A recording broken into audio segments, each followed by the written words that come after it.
প্রথমত ধন্যবাদ নির্বাচন কমিশনকে আরপিও এবং আচরণবিধি চূড়ান্ত করার জন্য। আমার দ্বিতীয় কথা হচ্ছে যে নির্বাচন কমিশন নিজস্ব এনফোর্সমেন্ট অথরিটি ইলেকশন কমিশনের আসলে নাই। আপনারা নির্বাচনকালীন সময়ে নির্বাহী বিভাগ থেকে ধার করে এটা পরিচালনা করতে হয় এবং নির্বাহী বিভাগের লোকেরা ইলেকশনের হাইপটা বুঝে তারা আগেই কিন্তু সেলফি ওঠানো শুরু করে দেয়। মাঠ প্রশাসনে এই সমস্যাটা ভোটারদেরকে প্রভাবিত করতে দারুণভাবে প্রভাব রাখে। যারা সহকারী রিটার্নিং অফিসার থাকেন, যারা যৌথ বাহিনীর ম্যাজিস্ট্রেসি পাওয়ার নিয়ে থাকেন, তারা আগেই যদি একটা পক্ষ অবলম্বন করে কাউকে বেশি সুবিধা দেওয়ার চেষ্টা করেন তাহলে এটা ভোটারদের উপরে সিরিয়াস প্রভাব সৃষ্টি করে। এই ক্ষেত্রে আমার অনুরোধ হচ্ছে যে কথাগুলো এসেছে কালো টাকা অন্যান্য বিষয় এগুলো নিয়ন্ত্রণের জন্য নির্বাচন কমিশনের প্রত্যেক জেলায় উপজেলায় নিজস্ব গোয়েন্দা টিম থাকা দরকার এবং এটা সাথে সাথে আপনাদের সাথে যোগাযোগ করে প্রয়োজনীয় ব্যবস্থা যাতে নেওয়া যায়। আমরা নির্বাচন কমিশনে অভিযোগ জানিয়েছি যে একটা ভোট কেন্দ্রে জোর করে ভোট দেওয়া হচ্ছে। তো এটা দেখা গেছে যে রিটার্ন ডিসিশন যেতে যেতে 2 ঘন্টা অলরেডি 300-400 ভোট 5টা বুথ থাকলে 5টা বুথে হয়ে যাচ্ছে। তাহলে এটা কত দ্রুত কার্যকর করা যায়, এর জন্য যদি নির্বাচন কমিশন স্বাধীনভাবে ব্যবস্থা নিতে পারে তাহলে অন্যরা সতর্ক থাকবে। দ্বিতীয় কথা হচ্ছে যে প্রচুর অবৈধ লাইসেন্স দলীয় বিবেচনায় প্রচুর লাইসেন্স বিগত সময়ে দেওয়া হয়েছে। এই অস্ত্রগুলো উদ্ধার করা এগুলো জমা নেয়া এবং আইন শৃঙ্খলা বাহিনীকে এগুলো যাচাই বাছাই করে যে সমস্ত লাইসেন্স বাতিল করা প্রয়োজন সেগুলো বাতিল করা এবং যেগুলো যৌক্তিকভাবে আইনিভাবে দেওয়া হয়েছে সেগুলো তফসিল ঘোষণার পর থেকে এগুলো জমা নেওয়া উচিত। আইন শৃঙ্খলা বাহিনীকে আমরা জুলাই অভ্যুত্থানের পূর্ব থেকে অবৈধ অস্ত্র উদ্ধারের জন্য বারবার আমরা কথা বলেছি, কিন্তু এখন পর্যন্ত অবৈধ অস্ত্র উদ্ধার হয় নাই। এগুলি যদি উদ্ধার না হয় তো নির্বাচনে এগুলো কি প্রভাব বিস্তার করবে? দেশের নাগরিক হিসাবে আপনারাও সুবিদিত, আমরা আতঙ্কিত। আমরা যেমন রাজনৈতিক কর্মী হিসাবে আপনাদের জীবন নিয়েও আমরা শঙ্কিত। গতকাল একজন উপদেষ্টার বাসায় ককটেল চার্জ হয়েছে, কেন আমরা এটা প্রোটেক্ট করতে পারি নাই? সেই দায় আমাদের নিতে হবে এবং এই ছোট ছোট ঘটনাগুলো নির্বাচনকে কেন্দ্র করে আরো বড় বড় আকার ধারণ করবে। সুতরাং এই বিষয়টা এখনই গুরুত্বের সাথে বিবেচনা করে সংশ্লিষ্ট কর্তৃপক্ষকে আপনাদের নির্দেশনা দেওয়া প্রয়োজন। আমরা তফসিল ঘোষণার দিন থেকেই যৌথ বাহিনীকে মাঠে রাখার পক্ষে। তা না হলে দেখা যাবে যে আপনারা যে আচরণবিধি মেনে চলার অঙ্গীকার আমাদের কাছে চাচ্ছেন, এখানে যারা আছি আমরা খুব বেশি আচরণবিধি লঙ্ঘন করার সামর্থ্য রাখি এমনও না, কিন্তু যারা সামর্থ্য রাখে তারা আচরণবিধিকেও প্রভাবিত করার সামর্থ্য রাখে। তো এই বড় বড় গ্রুপগুলোকে ঠেকাবার জন্য তফসিল ঘোষণার দিন থেকেই যৌথ বাহিনীকে মাঠে রাখা উচিত এবং নির্বাচনের 3 দিন পূর্বে প্রতিটি সেন্টার কেন্দ্রিক তাদের মোতায়েন করা, প্রতিটি ইউনিয়নে এবং মহানগরের ওয়ার্ডগুলোতে সেনাবাহিনীর একটা করে ক্যাম্প রাখা।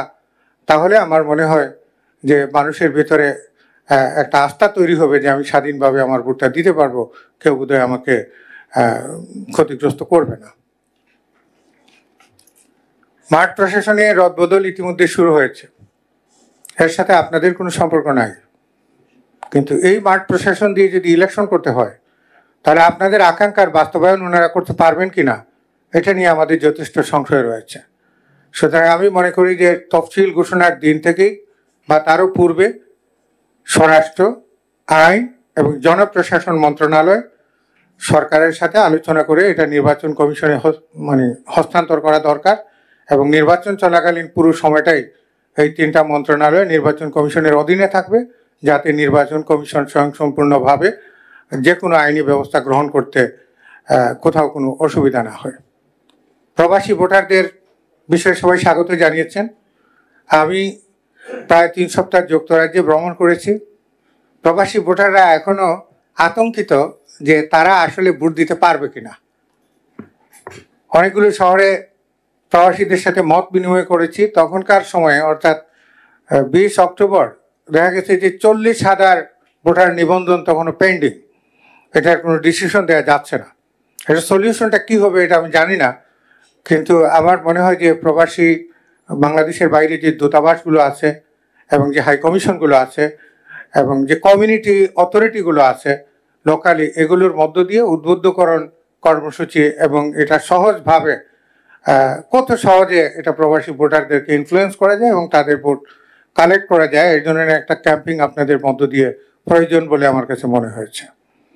ভোট কেন্দ্রে পর্যবেক্ষক আগে প্রবেশ হয় নাই, এখন একদম অবাধে প্রবেশ, এটাও আমরা চাই না, কিন্তু মেইন স্ট্রিমের সাংবাদিক এবং আপনাদের নির্ধারিত পর্যবেক্ষকরা যাতে ভোট কেন্দ্রে প্রবেশ করতে বাধা না পায় তার জন্য আপনারা দায়িত্ব নিয়ে কাজ করবেন, সেটা আমরা আশা করি।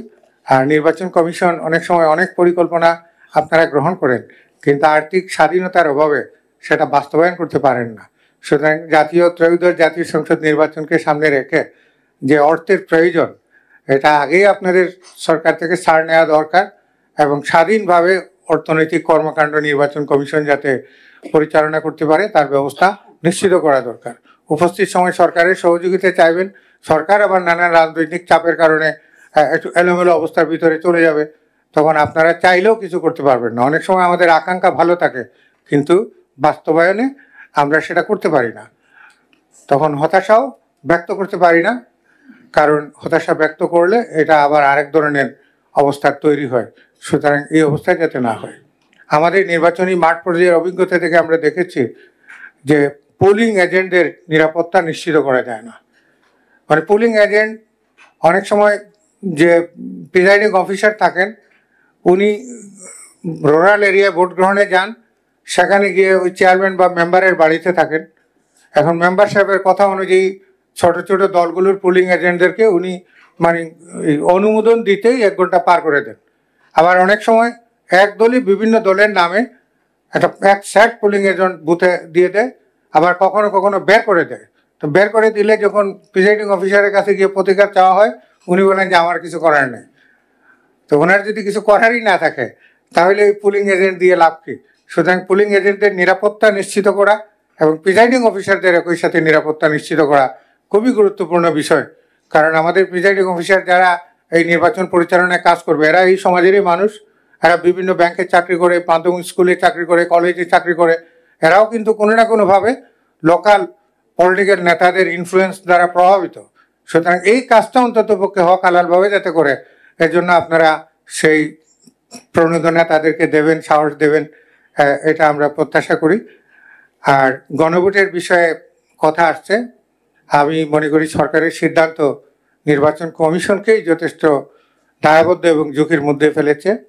আমরা সহযোগিতা করতে প্রস্তুত, কিন্তু আমাদের পরামর্শ হচ্ছে যে প্রথমে গণভোট কনফার্ম করবে, দেন জাতীয় সংসদ নির্বাচনের ব্যালট ইস্যু করা হবে এবং ভোট দেবে। এভাবে হলে আমার মনে হয় দুইটাই কার্যকর হবে। আর যদি প্রথমেই জাতীয় সংসদ নির্বাচনের ভোট দেওয়া হয় তাহলে দেখা যাবে যে গণভোট না দিয়েই চলে যাবে, কারণ এখানে তো আমরা হ্যাঁ না দুই পক্ষেই লড়াই করব। সুতরাং আপনারা গণভোটটা যেহেতু সংবিধান এবং সরকারের অধ্যাদেশের সাথে সম্পৃক্ত বিষয়, সুতরাং এটা অবশ্যই প্রায়োরিটি পাওয়া উচিত। সুতরাং এটা আগে কনফার্ম করা, দেন জাতীয় নির্বাচনের ভোট, তাহলে দুটোই ফলপ্রসূ হবে। এই ক্ষেত্রে আমরা সহযোগিতার জন্য প্রস্তুত।